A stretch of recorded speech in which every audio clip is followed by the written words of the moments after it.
है तब क्या होता है। अक्सर जब हम डॉक्टर के पास जाते हैं तो वो हमें कहता है कि ब्लड टेस्ट करवाइए या यूरिन टेस्ट करवाइए ताकि हमें आपकी बीमारी के बारे में पता चले। तो आइए अब एक ऐसे इंसान के साथ बातचीत करते हैं जो इसी किस्म की लेबोरेटरी चलाते हैं जहां पर ब्लड और यूरिन की टेस्टिंग होती है, जिसे हम पैथोलॉजी लैब कहते हैं। हमारे साथ डॉक्टर अनिल पिचड़ मौजूद हैं। बताइए डॉक्टर पिचड़, एक लेबोरेटरी चलाने का अनुभव आपका क्या रहा है? जब सेंटर खोला 2 महीने चले गए, 3 महीने चले गए, कोई पेशेंट नहीं आता था। अभी तो बाद में समझता है कि आप खोलने से कुछ नहीं होता है, आपको जाके सबको मिलना पड़ता है। सबको मतलब किसको? सब डॉक्टर्स को। पेशेंट्स तो वहीं से आने वाले हैं, तो वो सामने से पूछता है कि आप मेरे लिए क्या कर सकते हो करके। ऐसा होता है। हाँ, तो मतलब आपसे वो एक्चुअली कमीशन मांगते हैं। कमीशन मांगते। तो कितना परसेंटेज वो मांगते हैं? 40-50%। 40 से 50? यस। दोबारा मुझे बोली, मुझे यकीन नहीं। 40 से 50% जितना आपका कॉस्ट होता है उसका। कुछ नहीं करने का? कुछ नहीं करने का, वो लिख के देते हैं ना। वही तो सब कुछ है। लिख के देते हैं उसका। हाँ, तो गरीबों पे कितना असर होता है इसका? 50% तो रेट ही चल रहा है, तो 50% आप पकड़ लीजिए। मतलब आप डबल दे रहे हो, जितना आपको देना है उसका आप डबल दे रहे हो। बहुत सारे डॉक्टर्स जो हैं, पेशेंट्स को टेस्ट होता है, 1, 2 या 3 टेस्ट की जरूरत होती है, वो 12-15 टेस्ट करा लेते हैं। ये सही है? सही है। मुझे भी एक टाइम कहा गया था कि एक डॉक्टर ने कि बाबा हम लोग 10 लिख देंगे, आप बाकी नॉर्मल रिपोर्ट दे दीजिएगा। मैंने भी इसके बारे में सुना है कि मुझे किसी ने बताया था कि एक टेस्ट आता है, उसको बोलते हैं बेसिन टेस्ट। हाँ, तो मैंने पूछा बेसिन टेस्ट मतलब पेशेंट का खून लो और बेसिन में फेंको। पेशेंट का खून लो और बेसिन में फेंको, सारे जो रिजल्ट है नॉर्मल दे दो, क्योंकि मुझे पता है कि मेरे पेशेंट में कोई तकलीफ नहीं, मैं खामों का ऐसे ही भेज रहा हूँ। Am I right about this? Certainly. आपकी फिर प्रैक्टिस अच्छी हो गई जब आपने? हाँ, काफी अच्छे हो गए थे, काफी फ्रेंड्स हो गए थे। हाँ, सब कुछ फ्रेंड्स होते हैं। सब डॉक्टर्स आपके फ्रेंड्स हो गए थे। हाँ। फिर उसके बाद ऐसा हुआ कि मेरे पर्सनल ट्रेजेडी एक हुआ। अच्छा। एंड बचपन से हमें सिखाया जाता है कि आप पाप करोगे तो आपको पाप मिलेगा, जो यही करना है सब कुछ। तो फिर एक दिन निश्चय किया कि नहीं, अभी ये सब बंद करना है, जो होगा वो भगवान देखेगा। और फिर बाद में मैंने बंद कर दिए। तो ग्रेजुअली फिर मेरे दोस्त कम हो गए, रेफरल्स कम नहीं, बंद ही हो गए।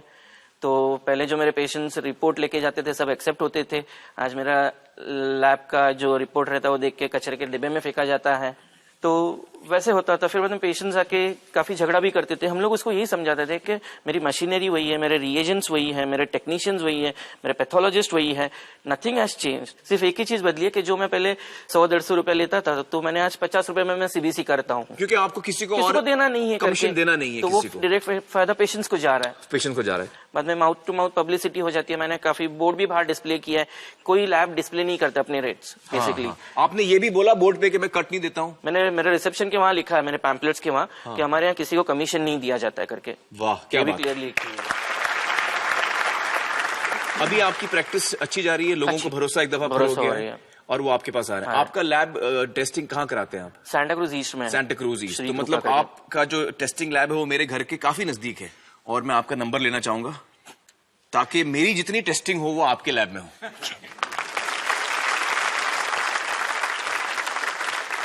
दोस्तों, हमारे सामने ये बात आई है कि कट प्रैक्टिसेस यानी कमीशन का लेना और देना न सिर्फ टेस्टिंग और लेबोरेटरीज के साथ कई बार होता है, बल्कि एक डॉक्टर जब दूसरे डॉक्टर के पास मरीज को भेजता है, रेफर करता है, तब भी बहुत सारे डॉक्टर्स कमीशन या कट्स लेते हैं। दोस्तों, इस वक्त हम जुड़ेंगे 3G लिंक के जरिए डॉक्टर अमोल पंडित से, जो हमें इसके बारे में बताएंगे। डॉक्टर अमोल पंडित वेल्स, इंग्लैंड में प्रैक्टिस करते हैं और एक खास किस्म की कैंसर सर्जरी के लिए ट्रेंड हैं, जो बहुत कम डॉक्टर्स कर पाते हैं। Hi doctor Amol, how are you?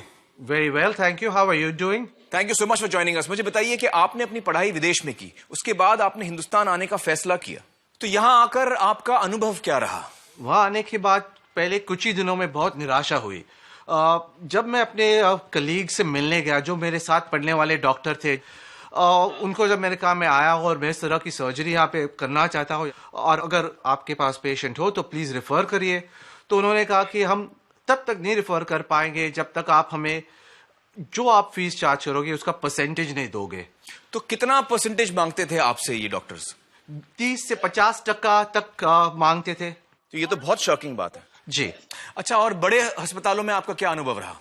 बड़े हॉस्पिटल में उनकी एक ही ऑब्जेक्टिव थी कि पेशेंट को आप इस तरह से उसकी डिजीज के बारे में बताएं कि वो इतना डर जाए कि वो सोच ना पाए और उनका सोच बदल जाए। उसके पहले आप उनको ऑपरेट करें ताकि जो रेवेन्यू है वो जल्दी से जल्दी मिल जाए। तो आपने ये बड़े अस्पतालों की डिमांड्स पूरी की और जो डॉक्टर्स आपसे कट मांग रहे थे उनको आपने परसेंटेज दिया? नहीं दिया, इसलिए तो वापस आना पड़ा।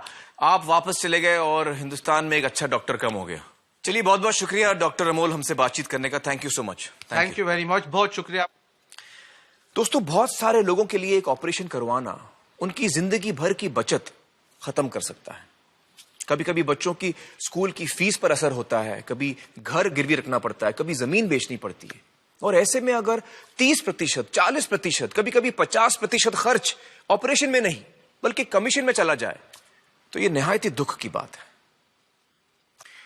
और सोचिए आपके क्या जज्बात होंगे अगर ऐसा ऑपरेशन कराने के बाद आपको यह पता चले कि आपको इस ऑपरेशन की जरूरत ही नहीं थी।